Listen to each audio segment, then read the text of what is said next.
বিসমিল্লাহির রহমানির রহিম। মিষ্টি ব্লগের পক্ষ থেকে আপনাদের সবাইকে জানাই আমার সালাম আদাব শুভেচ্ছা। দেশ বিদেশের ভাই বোন বন্ধুরা কেমন আছেন? আলহামদুলিল্লাহ তো ভালো আছেন। আমি আলহামদুলিল্লাহ আল্লাহর মেহেরবানিতে ভালো আছি।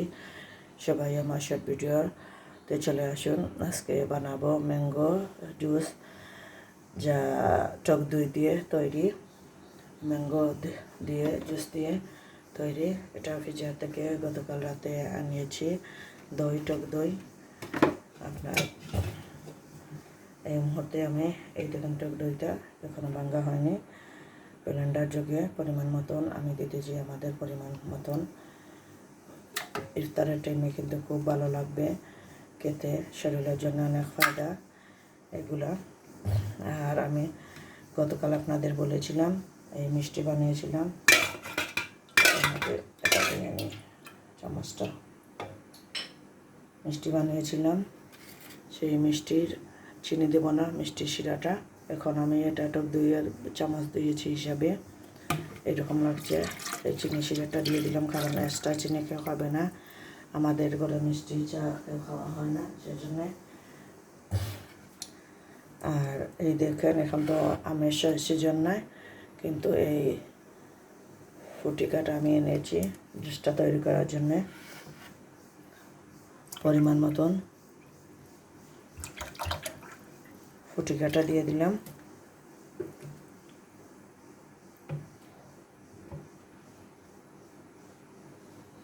পরে আমি এইভাবে ঘন করে বানাবো, আর পরে একটু আইস দেব। আমি এটা ব্লেন্ডার করে নিয়ে আসি, আপনারা আমার সাথে পাশে থাকেন।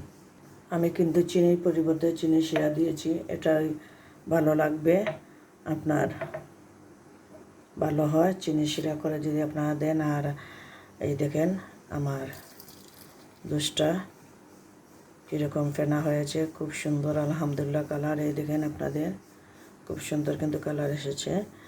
আমি ডেকোরেশনের জন্য এই দিয়েগুলো আছে এখানে পর ইফতার টাইমে আপনারা দেখতে পাবেন কি নেই। আর এই হলো ফুটিকা, আর আপনার এই সাথে একটু টুটি ফুটি দিয়ে দিতেছি, বাদাম কুচি।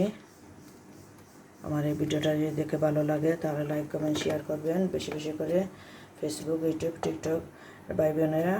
আর এইভাবে সহজ সহজ জুস করে খাবেন।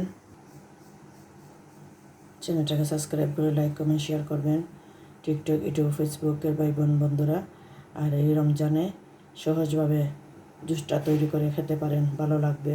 ভালো লাগলে আমাকে কমেন্ট করে জানাবেন, খারাপ লাগলেও আপনারা করে খেয়ে যদি আমাকে কমেন্ট করে জানাবেন, কারণ আমি জানি এই জুসটা খুব ভালো লাগেছে আমাদের কাছে। আপনারা আমার নিয়মে করে খেয়ে দেখতে পারেন, ভালো লাগবে। আর কি বলবো, আসসালামু আলাইকুম।